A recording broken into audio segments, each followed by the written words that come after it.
Plants पे काफ़ी ज़्यादा फूल इस तरह मुरझा जाते हैं और हम लोग उनको इस चक्कर में वहाँ पे छोड़ देते हैं कि ये बीज बन जाएंगे। ऐसा होता है लेकिन काफ़ी हद तक सही है, लेकिन काफ़ी हद तक सही नहीं है। अस्सलाम वालेकुम, साइमा की दुनिया में वेलकम करती हूँ आप लोगों को।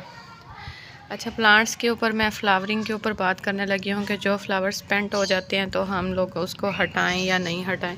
बहुत से लोग कहते हैं कि जी उनके बीज बना लेते हैं और बीज चाहिए भी होते हैं। ये बात सही भी है कि हमें बीज चाहिए, तो हम बीजों के लिए उनको ना हटाएं। लेकिन अगर जैसे कि मेरा इस प्लांट पर ये फर्स्ट फूल खिला है तो मैं इतने सारे इस पर बर्ड्स आए हुए हैं, अगर मैं इस फूल को छोड़ देती हूँ जबकि ये स्पेंट हो चुका है, 2-3 दिन से ये खिला हुआ है और बाकी बर्ड्स इस पर अभी नहीं खिले, ये कोई लास्ट तो है नहीं कि मैं इसको खड़ा रहने दूं और वेट करूं बीज बनने का। तो हमें वेट उस चीज़ का करना चाहिए कि जब लास्ट बर्ड हो, 1-2 रह रहे हों, कलियां हों, तो हम कहते हैं कि चलें हम अब इसमें बीज बनाने के लिए छोड़ देते हैं।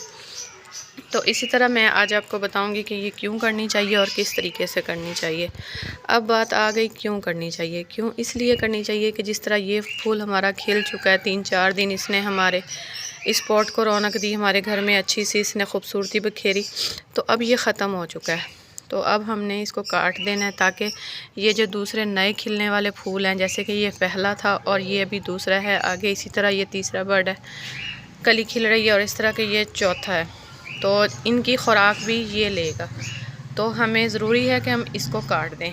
बीज बनाना हो जब देखें कि लास्ट है, अभी हमारे पास पीछे ज़्यादा कलियां नहीं बची, तो फिर हम इनको छोड़ सकते हैं। लेकिन अभी माशाल्लाह इसके ऊपर फ्लावरिंग स्टार्ट हो रही है, बहुत ज़्यादा इसके ऊपर फूल खिल रहे हैं, तो फिर हम इसको निकाल देंगे। जैसे ये मेरा फर्स्ट था और इसके बाद ये 2 और आ चुके हैं, तो ये थोड़ा ढीला पड़ गया। इसको आज तो इसकी डेड हैंडिंग नहीं होगी क्योंकि अभी 1-2 दिन तक ये रहेगा। इस वाले की हमने करना है। तो अब बाज़ लोग इसको क्या करते हैं, अच्छा गली में बच्चों की वॉइस आ रही है तो आप लोग इसको थोड़ा अवॉइड कीजिएगा क्योंकि शाम का टाइम है और बच्चे तो इस टाइम खेलते ही हैं। बाज़ लोग क्या करते हैं, फूल को यहाँ से पकड़ा, पिंच किया, काट दिया, तो ये चीज़ गलत है। इस तरह नहीं करना चाहिए क्योंकि अगर हमने इसको काट दिया, अच्छा मैं थोड़ा बच्चों को रोकने चली गई थी, तो ये देखें, यहाँ से इसको पिंच नहीं करना क्योंकि फिर ये वाली जो डंडी है ना, ये प्लांट के किसी भी काम की नहीं है। तो हो सकता है ये प्लांट में इन्फेक्शन का बायस बने या इस पर कीड़े मकोड़े जो हैं वो आने लग जाएं। तो हम इसको कैसे कटिंग करेंगे जनाब, हम इसको जहाँ से ये देखिएगा अभी यहाँ से ये स्टार्ट हो रहा है, हम इसको यहाँ से कटिंग कर देंगे। तो ये हमारा फ्लावर जो है कट गया और यही इसके काटने का सही तरीका है। सही हो गया इस तरह। और जितने भी फ्लावर निकले हुए हैं उन सब की डेड हैंडिंग आज मुझे करनी है। मैंने सुबह कर लेनी थी जब बच्चे स्कूल होते हैं, लेकिन तबीयत कुछ सही नहीं थी तो फिर मैं नहीं कर पाई। अब इस वाले को मैं यहाँ से कट करूँगी ऐसे, ये देखें, इसको भी कटिंग कर दिया इसको, ताकि ये पौधों की ताकत ना ले और अच्छे से बढ़ जाए।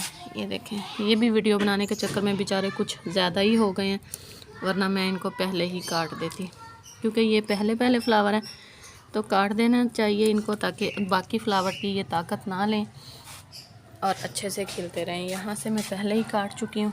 ये काफ़ी ज़्यादा पौधे मैं ना नीचे ले आई हूँ क्योंकि अब मेरे से छत पे जाके पानी नहीं दिया जाता, तो इसलिए फिर मैं यहाँ पे इसको नीचे ले आई हूँ। तो उम्मीद है ना आपको समझ आ गई होगी कि पुराने जो फूल होते हैं जो खिल चुके होते हैं, 3-4 दिन हमारे प्लांटर्स की रौनक बन चुके होते हैं, हमारे घर की रौनक बन चुके होते हैं, तो हमने उसको किस तरीके से काटना है या उनको काटना क्यों ज़रूरी है। अगर आप लोगों को ये मेरी छोटी सी वीडियो समझ आई है, कुछ नया सीखा है, तो लाइक शेयर करें। चैनल पर नए हैं तो कमेंट करें। वीडियो अच्छी लगी है तो फ्रेंड्स और फैमिली के साथ शेयर करें।